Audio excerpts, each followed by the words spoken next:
الحمد لله والصلاة والسلام على رسول الله أما بعد قال النبي صلى الله عليه وسلم من كذب علي متعمدا فليتبوأ مقعده من النار او كما قال عليه الصلاة والسلام۔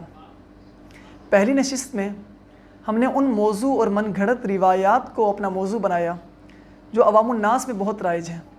عوام نے ان کو حدیث کا درجہ دیا ہوا ہے، حالانکہ وہ حدیث نہیں ہے۔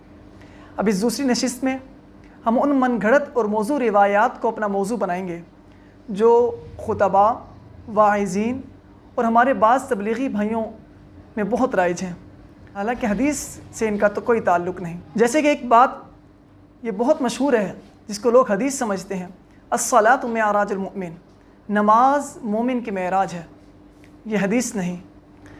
مرقات المفاتیح جو شرح ہے مشکات المصابیح کے اندر، اس کے اندر اس بات کے حوالے سے یہ کہا گیا کہ استشیر علی السنۃ العوام انہ حدیث مرفوع والظاہر انہ من کلام بعض السلف۔ یہ بات عوام الناس میں یہ مشہور ہے کہ یہ حدیث مرفوع ہے، حقیقت یہ ہے کہ یہ کوئی حدیث نہیں۔ ایک اور بات جو اس کو حدیث کا درجہ دے کر نقل کیا جاتا ہے، الدنیا مزرعۃ الآخرہ، دنیا آخرت کی کھیتی ہے، یہ بھی کوئی حدیث نہیں۔ مولا علی قاری رحمہ اللہ نے اس کو حدیث ہونے سے اس کی تردید فرمائی ہے، علامہ سخاوی رحمہ اللہ نے بھی اس کو موضوع قرار دیا ہے۔ ایک اور بات جو سراسر من گھڑت ہے جس کو حدیث کا درجہ دے کر خطباء آگے نقل کرتے ہیں، وہ یہ ہے الدنیا جیفہ و طالبها کلاب، دنیا مردار ہے اور اس کے چاہنے والے کتے ہیں۔ اس کو علامہ سغانی رحمہ اللہ نے موضوع قرار دیا ہے۔ ایک اور من گھڑت بات، کنت کنزا مخفیہ فخلقت خلقا، میں ایک چھپا ہوا خزانہ تھا، پھر میں نے یہ چاہا کہ میں اپنے آپ کو ظاہر کروں تو میں نے مخلوق کو پیدا کیا، یہ بھی کوئی حدیث نہیں۔ ایک اور روایت جو بہت مشہور ہے عوام میں خطباء کے اندر، الفقر فخری وبہ افتخر، کہ فقر میرا فخر ہے، آپ صلی اللہ علیہ وسلم کے حوالے سے یہ کہا جاتا ہے۔ علامہ عسقلانی رحمہ اللہ نے اس بات کو موضوع اور ابن تیمیہ رحمہ اللہ نے اس کو سراسر جھوٹ قرار دیا ہے۔ ایک اور من گھڑت روایت جو خطباء اور واعظین کے اندر بہت مشہور ہے وہ یہ ہے کہ من عرف نفسہ فقد عرف ربہ، جس نے اپنے نفس کو پہچان لیا، اپنے آپ کو پہچان لیا، اس نے گویا خدا کو پہچان لیا۔ اس کو بھی یہ بھی سراسر من گھڑت اور جھوٹی روایت ہے۔ ابن تیمیہ رحمہ اللہ نے اس کو موضوع قرار دیا ہے۔ ایک اور بات ہمارے تبلیغی بھائیوں کے اندر بہت مشہور ہے، وہ یہ کہ جب بھی کوئی نوجوان توبہ کرتا ہے، اللہ کے راستے پر آتا ہے، تو اللہ مشرق سے مغرب تک تمام قبرستانوں سے 40 دن تک عذاب کو دور فرما دیتے ہیں۔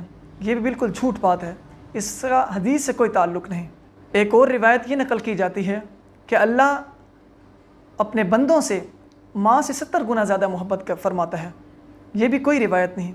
البتہ بخاری شریف کے اندر یہ الفاظ تو ملتے ہیں کہ اللہ اپنے بندوں سے ماں کی محبت سے زیادہ محبت کرنے والا اور ماں کی رحم دلی سے زیادہ رحم کرنے والا ہے، لیکن 70 گنا کا الفاظ کہیں نہیں ملتے، یہ جھوٹ اور من گھڑت بات ہے۔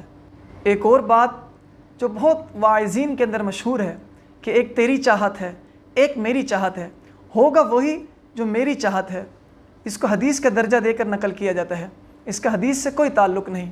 نوادر الاصول جو حکیم ترمذی رحمہ اللہ کی ہے، اس میں اس بات کے حوالے سے کہا گیا ہے کہ اللہ رب العالمین نے حضرت داؤد علیہ السلام کو سے یہ بات فرمائی، اللہ کے حبیب پاک صلی اللہ علیہ وسلم سے یہ بات نہیں کہی گئی، لہٰذا یہ حدیث نہیں ہے۔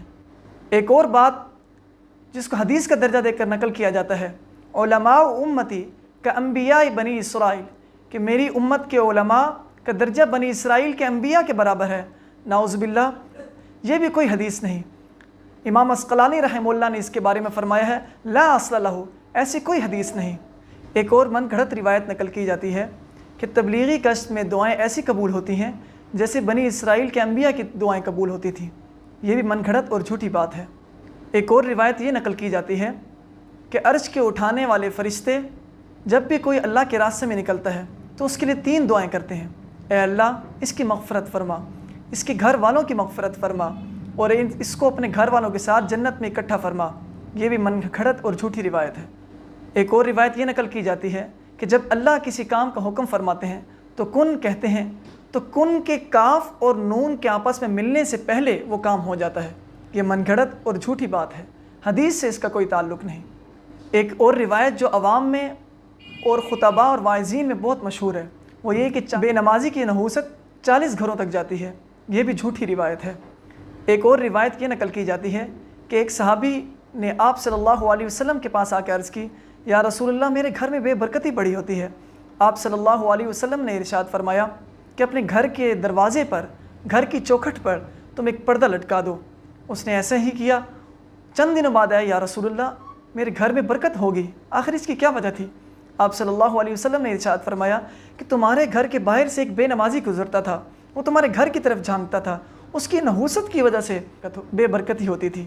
یہ بھی بالکل جھوٹی اور من گھڑت روایت ہے، حدیث نہیں ہے۔ ایک اور بات جو عوام میں اور خطباء اور تبلیغی بھائیوں میں بہت مشہور ہے لا علمی کی وجہ سے، وہ یہ کہ قیامت کے دن ایک شخص کو صرف ایک نیکی درکار ہوگی، وہ اپنے گھر والوں کے پاس، اپنے عزیز و اقارب کے پاس ایک لینے کے لیے جائے گا، ایک نیکی کا سوال کرے گا، کوئی اسے نہیں دے گا۔ پھر اس کو ایک ایسا شخص ملے گا جس کے پاس نامہ اعمال میں ہوگی ہی صرف ایک نیکی، تو وہ یہ کہے گا کہ میرے پاس تو ایک نیکی ہی ہے، میرا تو اس سے کچھ نہیں بنے گا، تم یہ نیکی لے لو۔ اللہ کو اس کا یہ رویہ اتنا اچھا لگے گا کہ اللہ دونوں کو جنت میں داخل کر دیں گے۔ یہ بھی بالکل بے بنیاد اور من گھڑت بات ہے، حدیث نہیں ہے۔ ایک اور بات بہت مشہور ہے کہ جب آپ صلی اللہ علیہ وسلم کا وصال کا وقت آیا تو آپ صلی اللہ علیہ وسلم نے جبرائیل علیہ السلام سے یہ پوچھا کہ جبرائیل کیا میری امت کو بھی اسی طرح تکلیف ہوگی موت کی جس طرح مجھے ہو رہی ہے؟ تو حضرت جبرائیل علیہ السلام نے یہ عرض کی، یا رسول اللہ آپ کی امت کو اس سے بھی زیادہ تکلیف ہوگی۔ تو آپ صلی اللہ علیہ وسلم بہت پریشان ہوئے اور کہا کہ میری امت کو جتنی تکلیف ہونی ہے موت کے وقت وہ ساری تکالیف مجھے دے دو۔ نعوذ باللہ، یہ بھی بالکل بے بنیاد بات ہے، کوئی حدیث نہیں۔ ایک اور بات نقل کی جاتی ہے کہ جب معراج کا وقت آپ صلی اللہ علیہ وسلم آسمانوں پر تشریف لے گئے تو اللہ رب العالمین نے ارشاد فرمایا، اے حبیب تم میرے لیے کیا تحفہ لے کے آئے ہو؟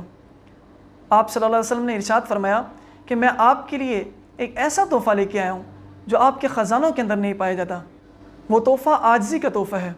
یہ بھی حدیث نہیں ہے، بے بنیاد اور من گھڑت بات ہے۔ ایک اور روایت یہ نقل کی جاتی ہے کہ حضور صلی اللہ علیہ وسلم دین کی نسبت سے دین کی دعوت دینے کے لیے ابو جہل کے دروازے پر 100 بار گئے، یہ بھی بالکل جھوٹ اور من گھڑت روایت ہے۔ ایک اور روایت یہ نقل کی جاتی ہے کہ جو شخص بھی اللہ کے راستے پر نکلتا ہے اللہ اس کے گھر کی حفاظت کے لیے 500 فرشتے مقرر فرماتے ہیں، یہ بھی جھوٹ اور من گھڑت روایت ہے۔ ایک اور روایت یہ نقل کی جاتی ہے کہ ایک رات سخت طوفانی بارش چل رہی تھی، ایک رات سخت طوفانی بارش برس رہی تھی، ابو جہل کے دروازے پر دستک ہوئی۔ ابو جہل نے کہا اس طوفانی بارش میں میرے پاس کون آیا ہوگا؟ جو بھی آئے ہوگا میں اس کی مراد کو ضرور پورا کروں گا۔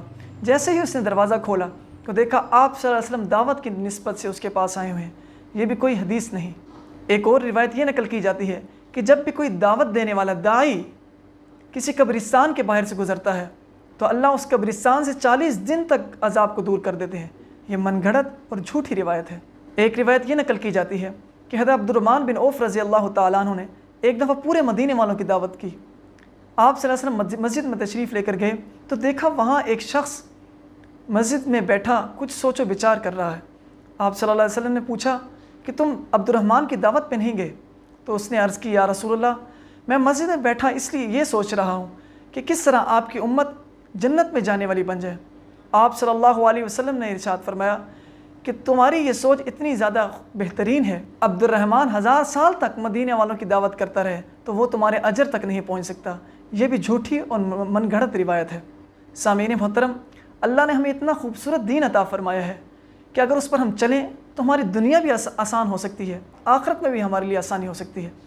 دین میں اگر ہم سے کوئی غلطی ہو جائے تو دین نے ہمیں یہ ضابطہ سکھلایا ہے کہ ہم اللہ سے معافی مانگیں۔ اللہ نہ صرف وہ گناہ معاف فرما دیں گے بلکہ معافی مانگنے کا اجر بھی عطا فرمائیں گے۔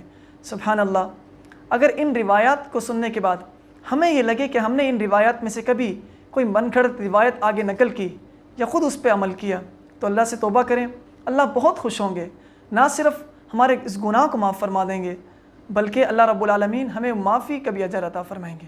وآخر دعوانا الحمدللہ رب العالمین۔